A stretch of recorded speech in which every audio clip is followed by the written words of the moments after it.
evening, Bulldog fans, and welcome to our first installment of Above the Net with head women's volleyball coach, Coach Dylan Butler. Coach, welcome. Thank you for having me. We're going to start things off with getting to know Coach Butler. Coach, this is your first year here at Navarro.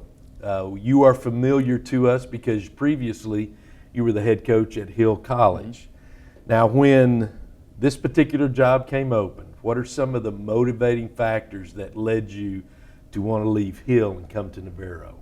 So my first experience with Navarro was back in 2019 when I was the assistant coach at Hill.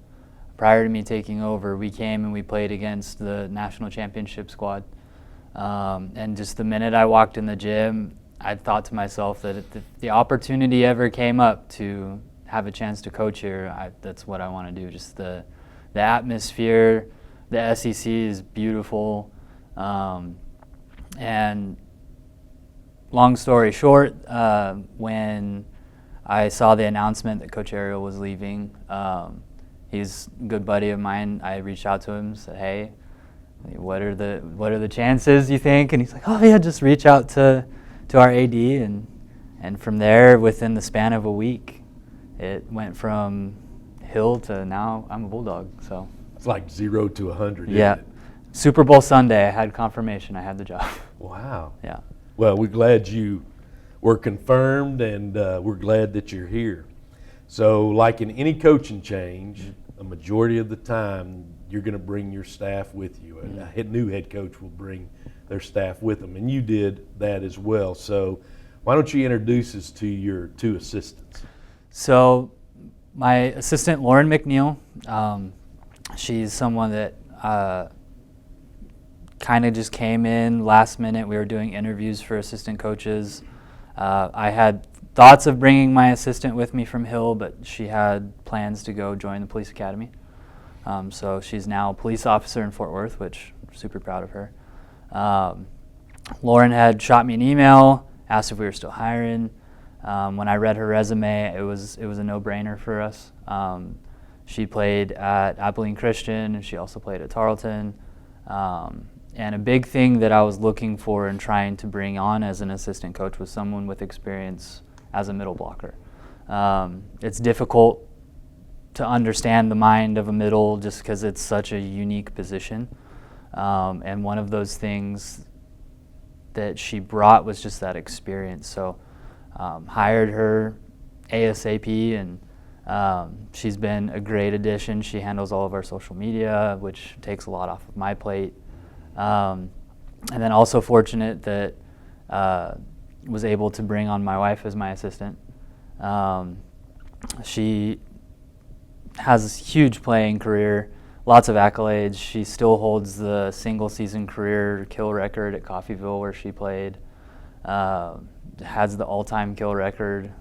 Still, nobody's been able to break it. So just her experience in coaching our pin hitters that are here this year has been a huge asset. So I'm surrounded by lots of very experienced former players, now turned coaches, that just add a lot of benefit to the program.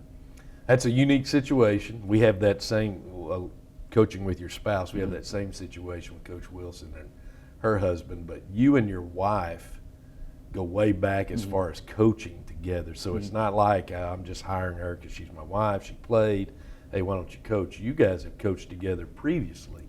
So we've been coaching together for all 10 years that we've been married. We started coaching youth club ball together. We've dabbled in a little bit of high school coaching. My mom was a high school coach, and we'd both go and help her out. She was our unofficial assistant coach at Hill. She'd come to all the practices that she could, gave as much feedback. She was huge reason that we had such successful pins in our time there. And then just continued to coach club, and now the opportunity, she gets to officially be on board as an assistant, and it's one of the prides of her life is to be able to coach with me, so I'm excited for it. That's good. That's real good.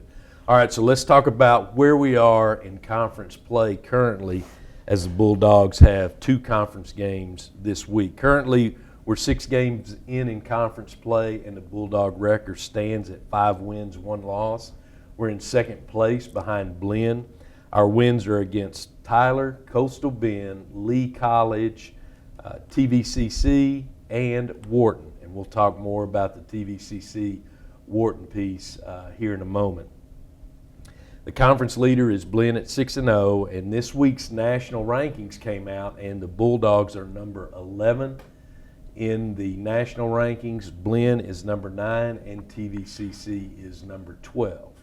So that's where we stand currently in conference play and the standings and our national ranking as well. But let's talk about last week. Last week was a huge week for a number of different reasons. It's a huge week because you had back-to-back games against teams that we're right there with, and those are significant games because that's going to put you in a significant place in the standings. And after the result of those 2 back-to-back games, we put ourselves in a good place there in our conference. So let's begin with the first game, which is we'll talk a whole lot about it, and I know you will have some things to share with us there.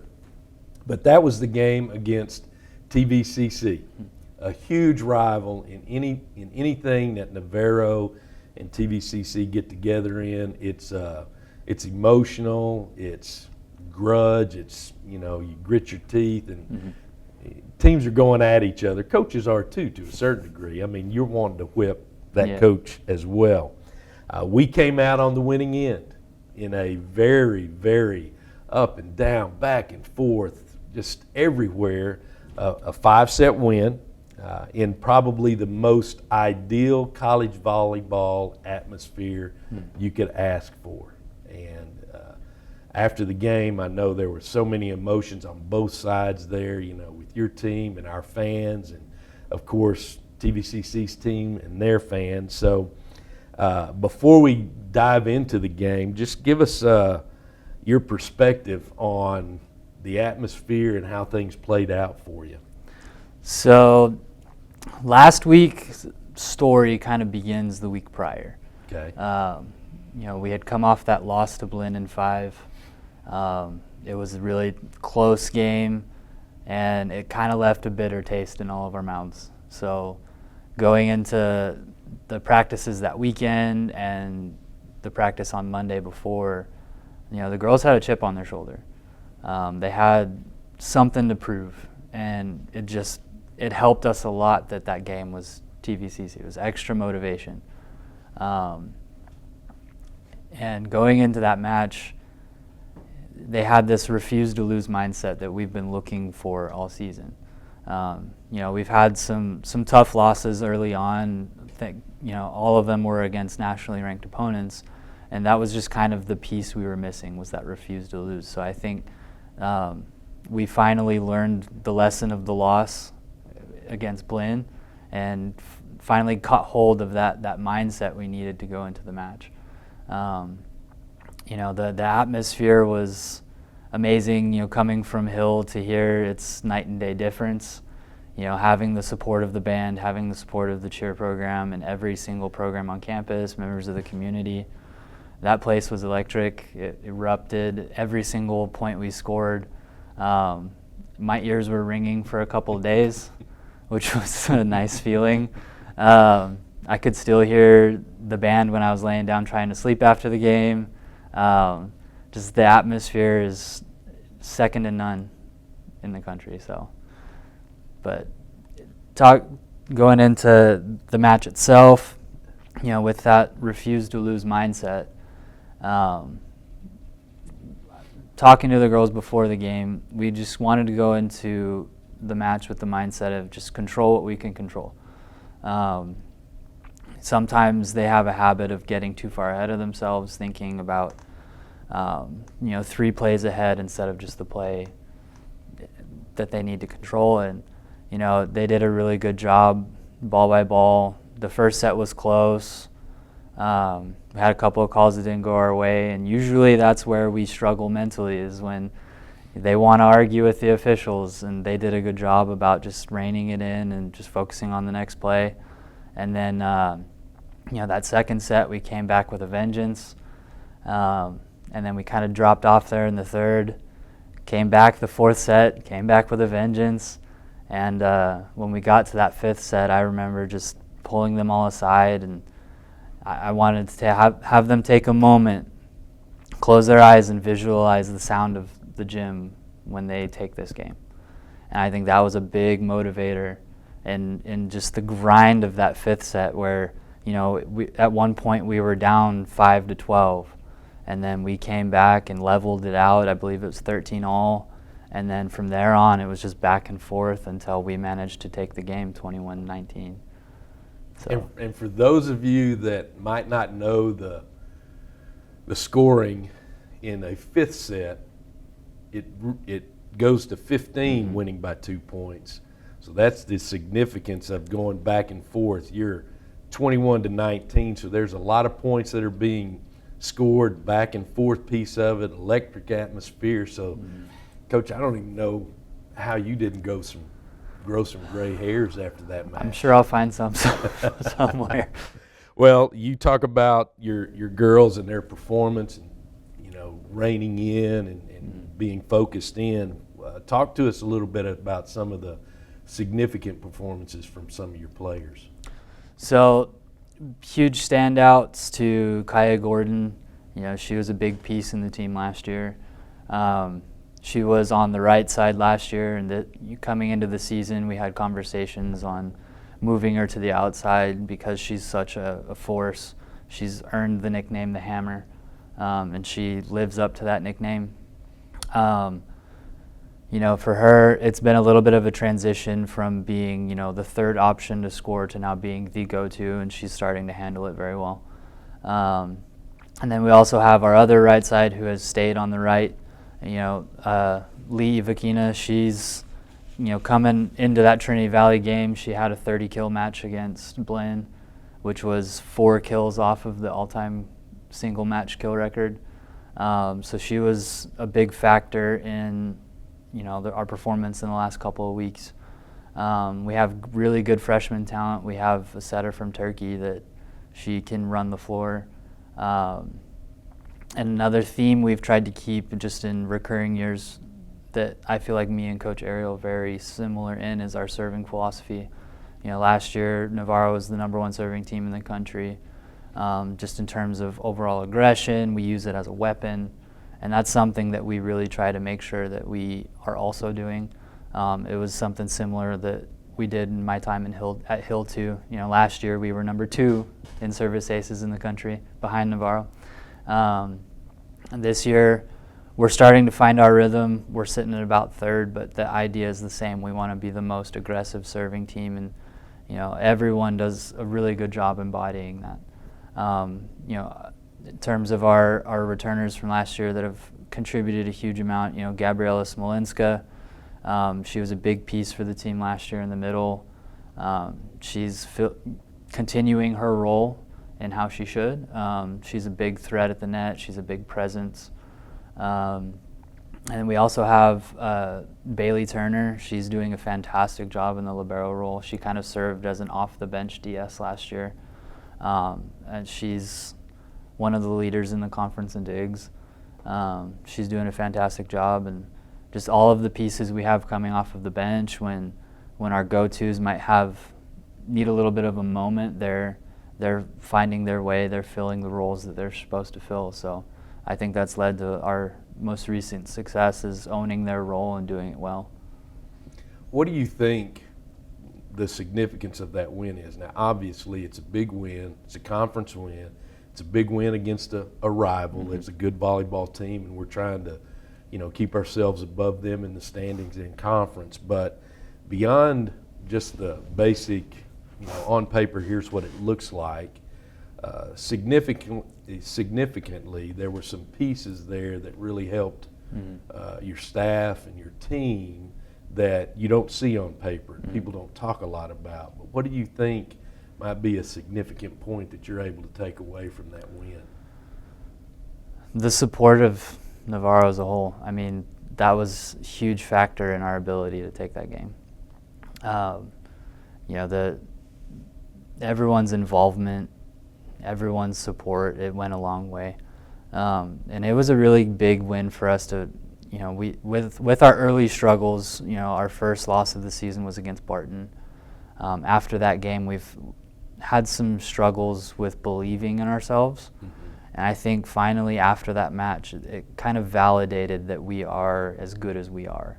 And I think that's what the girls needed. So I'm excited to see us going into the second half of conference play with that validation that we are a good team, that we can hang with all those in the top 10. But prior to us beating Trinity Valley, they were 9th in the country, and we were 16th. So it was that moment for them that we are capable of winning these kinds of games. And that's kind of what we were missing early on, was that validation that we are a good team. So I think, through the support of Navarro and, the grit that they've had, that we finally found that. Yeah, those are things you can't put on paper and show. That's good to hear. All right, so let's move on past that emotional game. And you and I talked before we got on camera. I told you, I said, I don't know how you even went to sleep or the girls even went to sleep, and then get up the next day, go through your normal routine and get ready to play Wharton, because they come to town. It's a back-to-back conference game, and they too are a team that we need to play well against, because we need to separate from them also as we go through. So going into that game, you had to regroup yourself and reset, but how did you go about regrouping and resetting your team before that match? So we had a conversation right after the Trinity Valley game that night about how, let's not get too full of ourselves, and we want to stay humble, because reminding them that, hey, we have another game tomorrow. And a big thing we've been preaching all season is no matter who's on the other side of the net, we want to play them like they're the best team in the country. And I think the message finally kicked in after the first set. We dropped the first set, and it was, I think they kind of were still in that spot of still celebrating over the game that had already ended.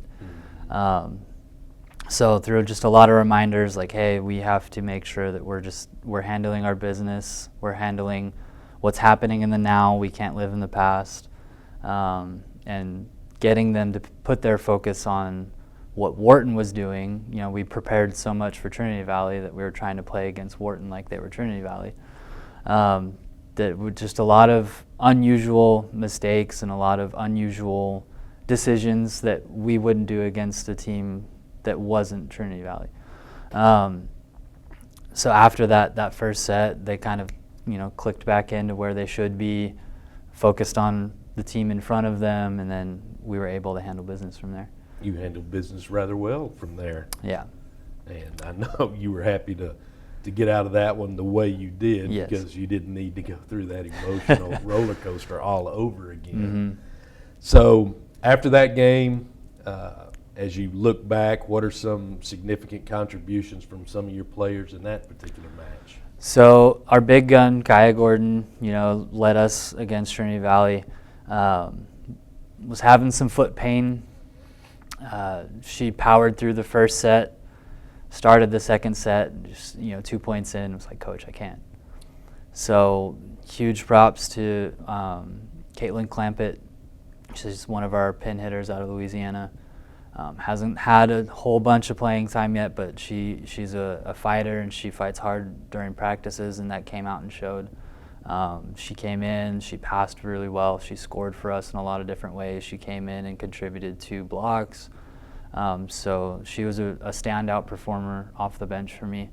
And then we kind of started playing with our offensive system and running two different setters, which is kind of what we ended up doing against Trinity Valley. And both of our setters did a very good job kind of helping the team stay calm, making good decisions.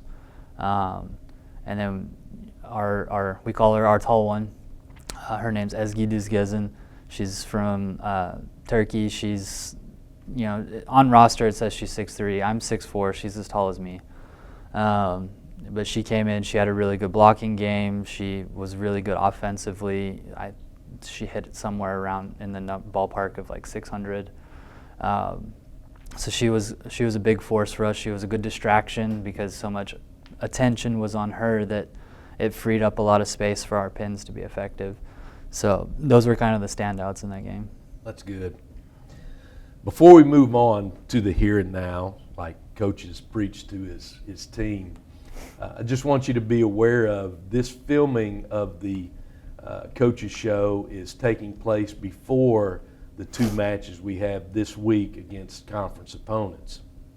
So as you see this, you are seeing this version of the show before we play our home match against Tyler. So as we talk through it, you'll see that we don't have the results of the game against Panola, but we're going to talk about Panola, and then we'll move into Tyler, and then we'll close the show. So just want you to be aware of that layout that we have here for the show. All right, Coach, so let's talk about Panola. The Phillies. You know, as we were talking off camera, you know, a lot of schools have mascots with lady this or lady that, and in particular, Panola has the Phillies. So let's talk about the Phillies. They're 3-3 in conference play right now. So why don't you give us a scouting report of the Panola Phillies? So in watching what Panola's done throughout the season so far, a big conversation we've been having with the girls is like we have to prepare for two different teams. You know, you have the team that lost to Wharton in 4 sets, or you have the team that took Trinity Valley to 5. Both teams, same players. It's just, you know, who shows up more. They're very strong in the middle this year.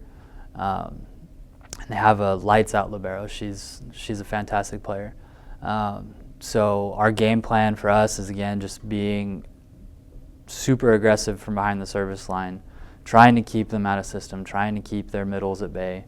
You know, if we can keep them out of the picture, then we have an easier road to be able to defend them well and turn points into our favor. So that's kind of the strategy going into Panola, is how well can we serve, how well can we keep their middles out of the picture and keep the ball away from their libero. Okay. That match is at Panola, and then later on this week, we have a home match against Tyler. So once again, give us a scouting report on Tyler. Tyler's very similar to Panola. They, I think, are a little bit more scrappy in terms of all of their players. They keep a lot of balls alive. And a unique dynamic that they have that's can be difficult to prepare for is they have left-handed players. Left-handed attackers, it's really hard to block them. That was something that we prepped really hard for against Blinn. You know, their standout player is a left-handed player. So thankfully, I'm left-handed, so I get up on the box and I swing at them like crazy. Make sure that they know where to position themselves defensively, where to position the block against someone who's left-handed. So we're going to be doing a lot of that tomorrow at practice, and then big thing for against them is still their middles, I believe, are their best players, and that's where the similarities lie. And it's how well can we serve and keep chaos on their side, and work points into our favor. So that's similar game plans, which I believe for us is fortunate that we don't have to change too much in a short turnaround, and then just take it 1 point at a time. Okay. Currently, Tyler is 2-4 in conference play, and the match against Tyler is the pink out game for the Bulldogs. It starts at 6 p.m. sharp, so if you got an opportunity to come out, you can tell by the comments by Coach of the significance of the support that the team received against Trinity Valley, how that's so beneficial for the team and gets them over the edge or to the point where they feel supported and they have that much more confidence as they play those matches. So come on out, or if not, watch the stream, because you're seeing us right before the stream of the Tyler game. Once again, it's a 6 p.m. start.